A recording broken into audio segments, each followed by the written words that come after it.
Hi there, this is Galit Goldfarb. Thank you very much for joining me here today. Today I'm going to be talking about how to heal from chronic kidney disease. Chronic kidney disease is a progressive disease affecting the kidneys. It causes irreparable damage to the kidneys and affects some 30 million people in the United States. Now, this disease represents a serious health issue because of its high prevalence and high impact on people's morbidity and mortality levels. As chronic kidney disease progresses, especially in more advanced stages, more kidney functions tend to become inefficient, especially the incapacity to eliminate high amounts of sodium, potassium, phosphorus, and hydrogen ions from the urine. Instead, the retention of these ions along with water is seen in most people. Now, the disease is often caused by several pre-existing conditions like diabetes, heart disease, and high blood pressure levels. Now, additionally, the number of chronic kidney disease cases is higher among older people and those whose family members suffer from the disease as well. Now, the disease causes irreversible damage to the kidneys. However, with an overall healthier lifestyle and kidney-friendly diet, you can maintain kidney function and protect your kidneys from further damage. So let's talk about what exactly is a kidney-friendly diet. A kidney-friendly diet aims to limit the consumption of certain foods to reduce the accumulation of metabolic byproducts. The limitation of certain foods helps protect against hypertension, high blood pressure, protein in the urine, and other heart and bone health issues that may cause progression of chronic kidney disease. Now, research shows that in patients with chronic kidney disease, a diet with non-monitored intake of calories, protein, sodium, and phosphates does hasten and exacerbates the clinical and metabolic condition. Now, following a kidney-friendly diet substantially improves kidney health, we can see from most research studies. An ideal diet for people with chronic kidney disease is one that emphasizes low salt intake, low fat, low potassium, low protein, and low phosphorus foods. You should also include foods that promote healthy blood sugar levels as well. So let's look into each of these ones. Firstly, you want to consume low salt foods because an excess of sodium and water is responsible for the onset of hypertension, edema, and heart failure, as well as an increase in oxidative stress, which will worsen the condition. Foods with added salts are best therefore avoided, and this includes most easy to prepare foods like fast foods and prepared frozen meals as well.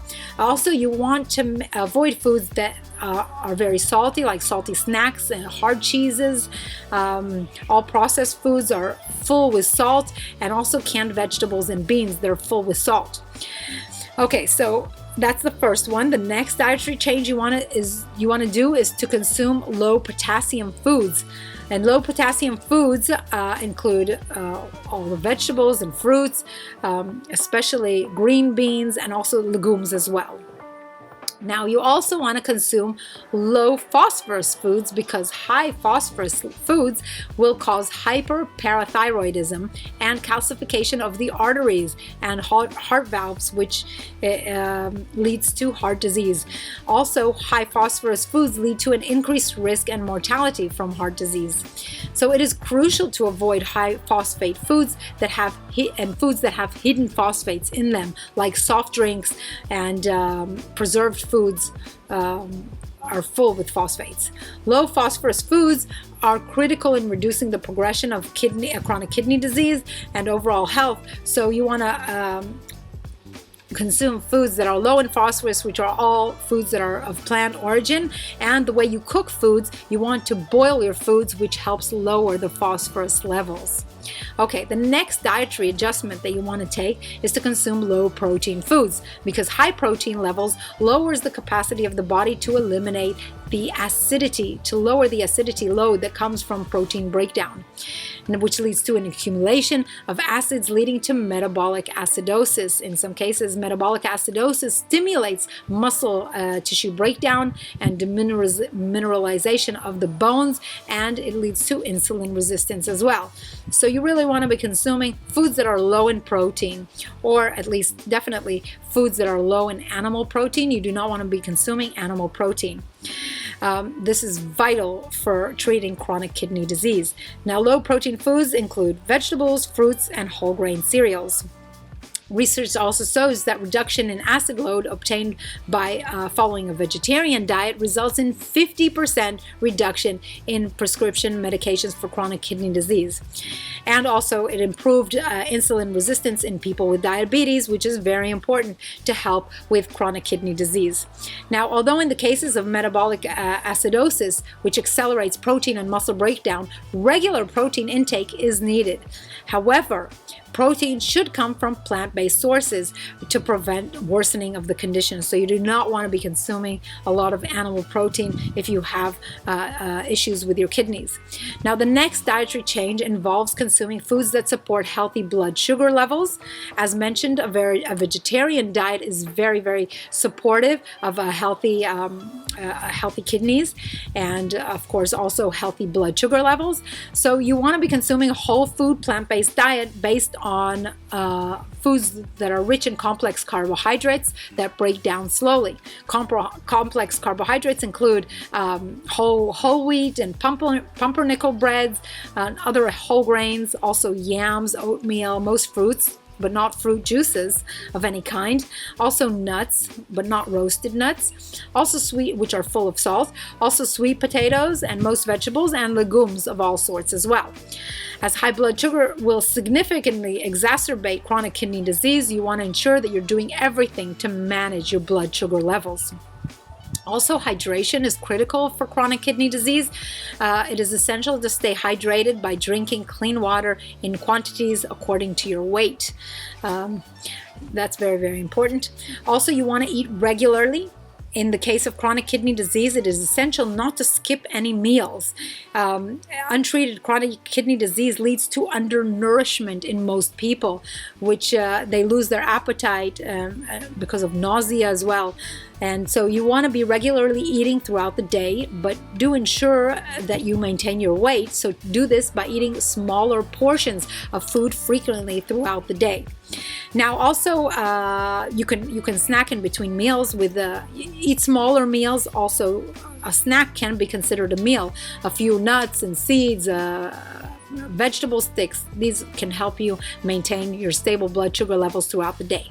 Also, some may not, most doctors don't treat with the exercise, don't give an exercise prescription, but this is critical. It has major benefits for people with chronic kidney disease, and it also helps prevent the disease from happening, but also helps in the prevention of the progression of the disease. It also improves blood pressure control, glucose and lipid metabolism, and nutritional status as well. So being inactive is associated with increased risk of morbidity and mortality, also from chronic kidney disease. So exercise definitely needs to be an integral part of treatment, especially in advanced stages of chronic kidney disease. Now, a great way to incorporate exercise is just to go walking. This is not very complicated. You just get up off the sofa and you start walking. You can use your earphones and your iPhone to listen or to talk to somebody to keep you company during your walk. It is essential to keep active to reduce disease progression. Exercise also helps manage your stress levels, which is very important as well. I recommend exercising for at least 30 minutes each day on most days. And if you manage to make all of these lifestyle changes that I just mentioned, you will make sure that your kidneys continue to function and the disease will not progress. What's more, your overall well-being will improve, and this will improve your quality of life as well. Other lifestyle habits that are also important are in reducing smoking and alcohol consumption. These are very detrimental for your kidneys, so avoid these unhealthy habits. So to conclude, a diet comprising of many fruits, vegetables, legumes, whole grains, and rich in fiber, with the reduction of red meat, sodium, salt, and refined sugar intake is associated with lower mortality in people with chronic kidney disease. Exercise, when it's added, helps lower stress levels and maintain a healthy weight, and quality of life is regained and disease progression is hindered. So I hope this helped. Please feel free to comment below on what you liked and didn't like about this video and give it a thumbs up. as well. Also, please subscribe to my channel. I upload new videos about once a week, and visit my website at www.thegorilladiet.com for lots of health, nutrition, and weight loss information and programs as well. Thank you very much for joining me.